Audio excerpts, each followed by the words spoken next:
Hello everyone and welcome to today's video. Now today I'm going to be talking about the Dallas Fuel, basically the best team in the West region last year until the Atlanta Rain came up with Pelican. But the Dallas Fuel have made some changes.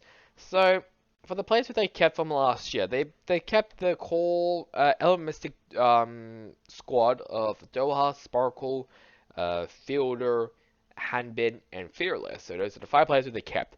And they've added, so I think they added three players. Yes, they have. So they've added Edison from the Atlanta Rain.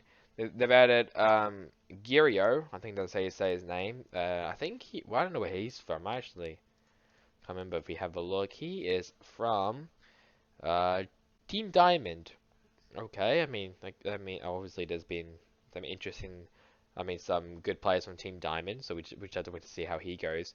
And Chayo, who is from O2 Blast, part of the, the best Korean team of O2 Blast. So this is a decent looking roster. As for the players who they let go, Xe left, I think, during the season. I think like very, very early on during the season. Jaxay retired. Pine, I don't know what he's doing. And Rappel also retired as well. But either way, this is a fantastic coach. Oh my god, this is a fantastic lineup. I mean, Doha and Sparkle, they've kept those. They've added some firepower with Edison and Girio. The support also looks really, really good with Fielder and Chayo, formerly from the O2 Blast, and they've also kept the tank roles. I think they've kept the five core players, which made them really, really good last year. Which I'm really, really happy about. I think this roster is definitely, again, a contender for winning in the Season 5 Overwatch League. Well, obviously, this is Overwatch 2 we're talking about with one less tank. So they may struggle out of the gate, and over time they will become a lot better. Like, I guess maybe how the Chengdu Hunters were. I mean, they weren't really like a talking point last year, and then in the middle of the season and especially at the tail end of the season, they became like big. They were like, oh my god, they're actually good, surprisingly. Um, which is obviously, it is a good thing. So, I don't know, not really, but still, it's great to obviously see these teams come in out of nowhere and all that other stuff. So, but this is a great squad, a great roster, I must say. I'm not going to get to the ratings yet because yeah, we need to talk about the coaches, which have also made some changes. So here we go. So we got the coaches. So I think the only ones that they got rid of was Yong. Yong left the team. I don't know where he's going to be going, but he'll be going somewhere. Um, and then so they kept Rush and Aid. So Rush is obviously once again from Mystic, a formerly from the Toronto Defiant.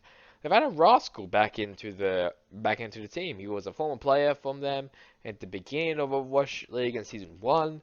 As a DPS player, I think he left the team. He left London Spitfire, and he joined the Dallas Fuel. Had a bit of there was like some stuff going on between him and another player. I think it was AKM. I don't know, I might be wrong. Apologies for that. But Roscoe's now back in as an assistant coach. He was formerly a player for the Philadelphia Fusion, and here he is back in the team. That's a pretty. I think especially now, I think it's better to have players like coaches who used to be players. Oh my God, can I speak?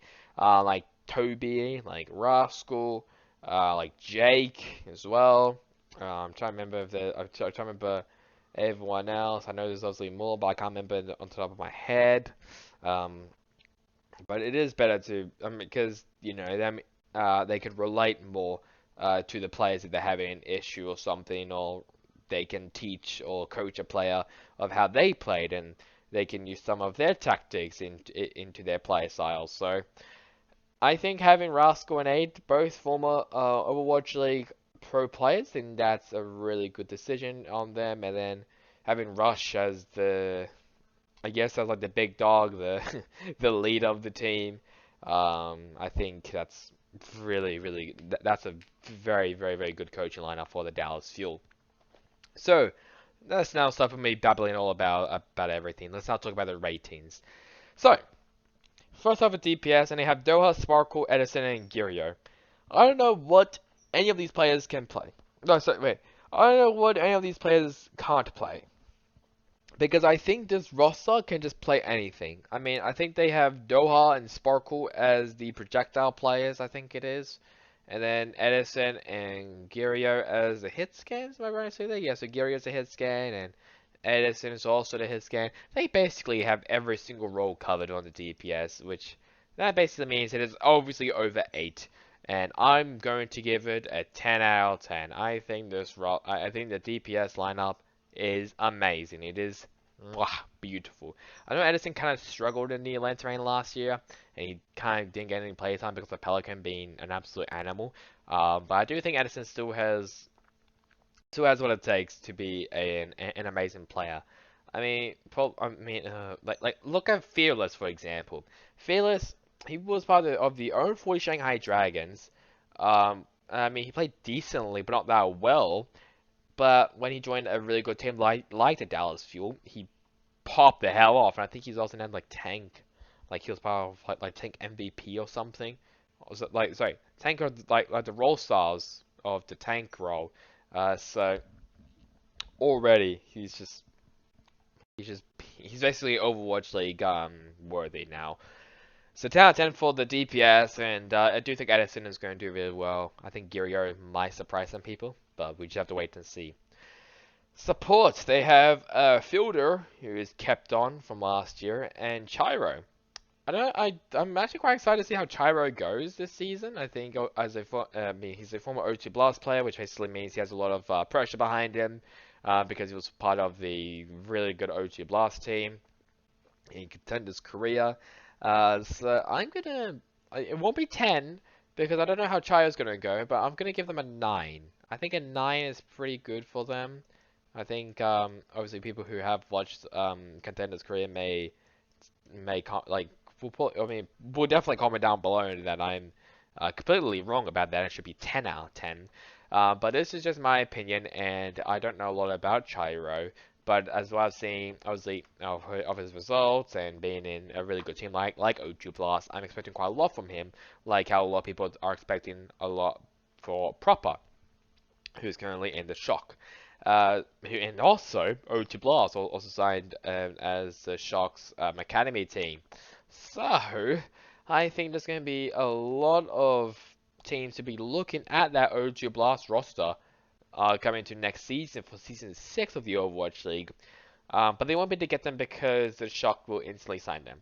So, if you're anyone else who is not the Shock, if you're I don't know, maybe like Shanghai Dragons or the Dallas Fuel or even the Chengdu Hunters if you want to go Korea for some reason, then you need to be ready to look for other Korean players if that is the case, or even like any other players as well, because the Shock is going to swipe them up immediately. But 9 out of 10 for the support. Tanks, I think the Tanks is still fantastic. Compared to everyone else on the roster, yeah, basically 10 out of 10. There we go. 10 out of 10 for the Tanks. Having had been fearless as obviously they won't be they're not really gonna be a tank to it. They're just gonna be just a tank, so that there'll be just one tank player in the server. But I mean, having that level of flexibility, I mean, Hanbin can basically play every character. I mean, we just have to wait to see if someone can play Doomfist, if he is gonna get played. And then Fearless as the main tank, and I think I think everyone will do a really good job on the fuel. So 10 out of 10 for DPS, 9 out of 10 for support, and 10 out of 10 for the tanks. So obviously, I'll put 9.5. I think 9.5 is a really good score because I don't know how Tria's gonna go. I really don't. I mean, Fielder is basically automatically above 8, and Chio maybe a bit more. But, I mean, I don't know. He may surprise me a lot. So that is my ratings for the roster. Let's now move on to the coaches. Rush, Aid, and Rascal. Probably also going to give the same rating as support, 9.5 of 10 for the coach. Coaches, there we go, coach.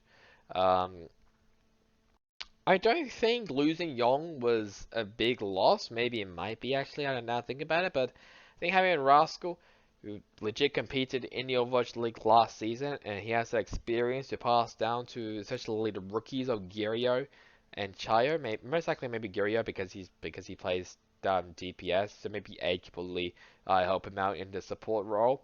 But I think having Rascal in, former Overwatch League pro player, fresh off from his season from the Philadelphia Fusion, joining the Dallas Fuels as a coach, I think that will definitely give them an advantage. So I'm really excited about this coaching lineup. 9.5 out of 10. Just maybe a tiny bit. I mean, maybe if they did keep Young, I would have given them a 10 out of 10. Probably actually, yeah. Now think about it, I would definitely done that. But still, either way, 9.5 out of 10 for the coach. Nothing to be disappointed about. So, that's it for the Dallas Fuel. And the next one, which is the final one of this series, I guess I'm doing, it is the Guangzhou Charge. That is the final team that I'll be reviewing. After the Guangzhou Charge, I'll be doing my power rankings. That'll be very, very exciting. So that's really about it for me. Hope you guys enjoyed it. Catch you guys on next time in the next one. Goodbye.